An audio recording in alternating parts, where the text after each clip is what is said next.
चीन से स्वच्छता की अभियान, स्वच्छता की मुहिम चलाने के लिए एक आह्वान किया था 2014 15 अगस्त को। हालांकि उस समय उनके इस वाक्य को कि हमें देश में इतने शौचालय बनाने हैं, गांव को शहरों को ओडीएफ करना है और स्वच्छता हमारे लिए एक सेवा का काम ये होना चाहिए। बहुत से उस समय पक्ष के लोगों ने, आलोचकों ने ये उसे उठाया था कि क्या प्रधानमंत्री जी लाल किला से यही बात करेंगे, और बातें नहीं थी क्या कहने की। लेकिन मैं सराहना करता हूं अपने प्रधानमंत्री जी की कि देश को आज़ाद कराने में महात्मा गांधी जी की भूमिका थी। दूसरा, उन्होंने आह्वान किया था कि हमको गंदगी से स्वच्छता लाना है तो गंदगी से भी आज़ादी प्राप्त करनी है। वो बात गांधी जी के बाद किसी ने उसको नहीं चलाया। मोदी जी ने उस विषय को आगे बढ़ाने में पहल की, तो इस पहल का इतना असर हुआ है कि आज देश में प्राय हर व्यक्ति स्वच्छता को अपने स्वभाव में ले आया है और लोग स्वच्छता के प्रति अब बहुत ही जागरूक हो गए हैं। और उस जागरूकता का परिणाम ये है कि लगातार 10 वर्षों में हमारे गांव, हमारे शहर ओडीएफ प्लस हुए, ओडीएफ प्लस प्लस हुए और अब वाटर प्लस ये भी हो रहे हैं, ताकि पानी का भी हम सारा जो उपयोग है पानी की उसको भी प्रोसेसिंग करें। किसी प्रकार की जो गंदगी है उससे दूर हट करके स्वच्छता के संस्कार को आगे लाना।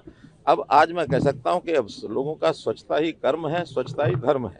मोदी जी के आह्वान पर आज का दिन पंडित दीनदयाल जी उपाध्याय जी की जयंती है। सारे देश भर में स्वच्छता के प्रति हम समर्पण के नाते से एक दिन, एक घंटा, एक साथ इस कार्यक्रम के अंतर्गत ये आह्वान किया है। तो आज करोड़ों लोग इस काम में लगे हैं और आज स्वच्छता के इस स्वरूप को कैसे नए प्रकार से लिया जाए। हमारा विभाग जो अर्बन डेवलपमेंट का विभाग है, स्वच्छता ही यानी स्वच्छ भारत मिशन का जो एक टारगेट है उसको पूरा करने के लिए साल भर काम करते हैं। बहुत बड़े बड़े डंप साइट्स बड़े शहरों में हैं, उन डंप साइट्स को हटाना, उसको रेमिडिएट करना और उसकी प्रोसेसिंग में जो कूड़ा होता है उसके अंदर जो बाय प्रोडक्ट होते हैं उसका उपयोग करना।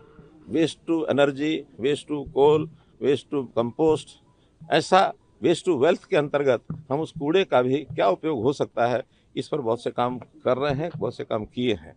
मैंने स्वयं एक डंप साइट दिल्ली की, जिसको बलसवा डंप साइट आप अगर देखा होगा दिल्ली आते जाते, बिल्कुल करनाल मोड़ के कॉर्नर पर ही, और वो बहुत बड़ा साइट है। पिछले 10 सालों से 12 सालों से उसको कूड़े को हटाने का काम किया जा रहा है, लेकिन अभी उतनी जितनी लगनी चाहिए उस पर ताकत नहीं लग रही थी। अब मैंने आह्वान के रूप में उसको लिया है और बहुत से नेताओं ने और भी ऐसे डंप साइट्स लिए हैं। एक साल में उस डंप साइट को, जहाँ आज भी 45 लाख टन ऐसा कूड़ा बचा हुआ है, उसको साफ करने का संकल्प उन्होंने लिया है।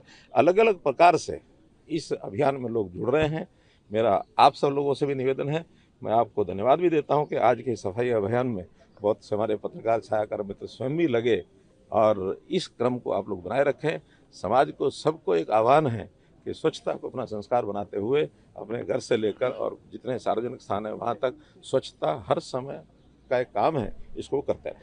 सर सार्थक परिणाम भी इसके देखने को मिल रहे हैं। जब प्रधानमंत्री नरेंद्र मोदी जी ने स्वच्छता अभियान की शुरुआत की थी, इसके सार्थक परिणाम भी जो है वो काफी देखने को मिल रहे हैं। और साथ ही सर 2 अक्टूबर भी आ रहा है, तो हम लगातार गांधी जी के जन्मदिन पे भी हम हमेशा स्वच्छता को लेके बहुत आगे रहे। तो आगे आने वाले में और मेरा कुछ नया सवाल है इनिशिएटिव शुरू होने आप वाला है। शहरी विकास मंत्री है, आपने भी कुछ बड़े कमिटमेंट किए थे। बलसवा साइट की बात करें, दिल्ली एनसीआर को लेकर बात करें, क्या लगता है कब तक दिल्ली एनसीआर में इन सब चीज़ों मतलब दिखने को शुरू हो जाएगा, इम्प्लीमेंट होनी चाहिए?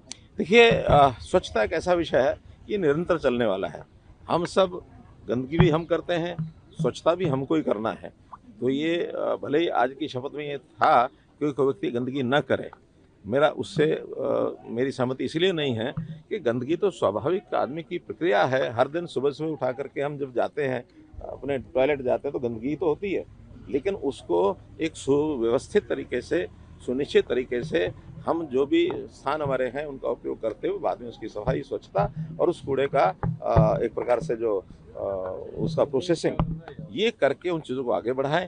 इसमें टाइमलाइन हर प्रोजेक्ट, हर विषय की, हर प्रकल्प की, प्रोजेक्ट की अलग अलग टाइमलाइन होती है। अब आज बड़े से बड़ा जो सबसे बड़ा इस समय डंप साइट है वो बॉम्बे में है। उसके बाद ये दिल्ली के 3 डंप साइट है वो उसमें बड़े हैं। बड़े शहरों के डंप साइट ज़्यादा होते हैं क्योंकि वहाँ कूड़ा डालने के लिए जगह कम मिलती है, जहाँ डालते हैं लोग विरोध भी करते हैं। तो उसमें से रास्ता यही है कि उसकी प्रोसेसिंग ठीक से हो जाए, ऑर्डरलेस सारा काम हो। उसके लिए बहुत सी ऐसे नई नई इजाद, नए नए प्रयोग किए जा रहे हैं और अब लोग उसको समझने लग गए हैं कि आखिर इसको साफ करना ही होगा। इसलिए टाइमलाइन हर प्रोजेक्ट की अलग अलग है। और जैसा कहा कि इस बार 2 अक्टूबर को ये सारा विषय, ये तो हर साल करने का है। ये एक पखवाड़ा है विशेष तौर पर कुछ काम करने का, जो कमी हमारी रह गई है। इस पखवाड़े में स्वच्छता ही नहीं है। इस पखवाड़े के अंदर हमने ब्लड डोनेशन कैंप भी लगाए हैं, इसमें स्वास्थ्य की जांच के शिविर भी लगाए हैं। इस पखवाड़े के अंदर बहुत सी प्रतियोगिताएं स्कूलों में, कॉलेजों में वो भी की है। प्लांटेशन का काम, पौधारोपण का, वो भी कर रहे हैं, ताकि समाज के ऐसे विषय जिनको प्रमोट करना है उसको अभियान के रूप में लिया जाए। और जैसे ये सारे विषय आगे आएंगे तो समाज के अंदर एक स्वभाव बनेगा, एक संस्कार बनेगा, फिर लोग अपने आप करने लगेंगे। आज से शुरुआत हो रही है लाडो लक्ष्मी योजना। आज इस समय पर अच्छा है कि हम जिस विषय का ये कार्यक्रम है उस विषय पर रहें। चंडीगढ़ के मेट्रो सर, ये कूड़े के ढेर देखे जा रहे हैं सर, हर जगह सिर्फ प्लास्टिक की ज्यादा संख्या है, तो क्या सिर्फ प्लास्टिक को लेकर भी अब बहुत बड़े स्तर पर कोई कार्यक्रम की जरूरत है? क्योंकि प्लास्टिक सर जितनी पैकिंग आ रही है वो जाके नालियों में फंसता है, उसके ज्यादा जो है वो गंदगी फैल रही है, तो प्लास्टिक को लेकर कोई बड़े एक्शन? ठीक विषय आपने उठाया है कि हम जो पैकिंग मटेरियल है वो ग्रेडेबल, जो डिग्रेडेबल पैकिंग मटेरियल है उसको लें, ताकि उसमें उसका उपयोग बाद में एक प्रकार से उसका किया जा सके। तो जूट के बैग हैं अथवा कपड़े के थैले हैं, पुराने कपड़ों के भी आज थैले बन सकते हैं। ऐसे पैकिंग मटेरियल, प्लास्टिक जो है उसका कई बार दुरुपयोग तो क्या, प्लास्टिक जो है वो गंदगी में सबसे ज़्यादा अवरोधक इसलिए बनता है कि वो नालियाँ चोक करता है। अब उसमें से जो पुराने प्लास्टिक के ऐसे ढेर हमें मिल रहे हैं जो यूज़ किया हुआ, उसकी प्रोसेसिंग करके, उसका कतरा करके, और नेशनल हाईवे के लोगों से हमारी बातचीत हुई है, तो इनर्ट जितना इस प्रकार का है उसको सड़क बनाने में, निर्माण की गतिविधियों में काम लेंगे, ताकि वो कहीं खप जाए। अन्यथा खेत में जो उपजाऊ जमीन है उसमें प्लास्टिक जाता है तो हमारी उपज को भी कम करता है। तो ऐसे हर चीज़ का उपयोग हम कर रहे हैं। आगे यानी जन जागरूकता लाई जा रही है कि लोग जो है प्लास्टिक का उपयोग ना करें। चंडीगढ़ में भी एक डंप साइट है दिल्ली की तरह, उसके लिए भी सर कोई प्रयास किया जाएगा? देखिए, हर जगह हमने कहा है कि ऐसी चीज़ों का यानी प्रयास करके उनको ठीक किया जाए, समाप्त किया जाए। और दिल्ली का हमारा एडमिशन भी, दिल्ली की एडमिनिस्ट्रेशन भी और दिल्ली की जनता भी इन सब चीज़ों में सहयोग कर रही है। और मैं समझता हूँ स्वच्छता होकर के रहेगी, निश्चित रहेगी। मेट्रो का मुद्दा है क्योंकि आपके आज स्वच्छता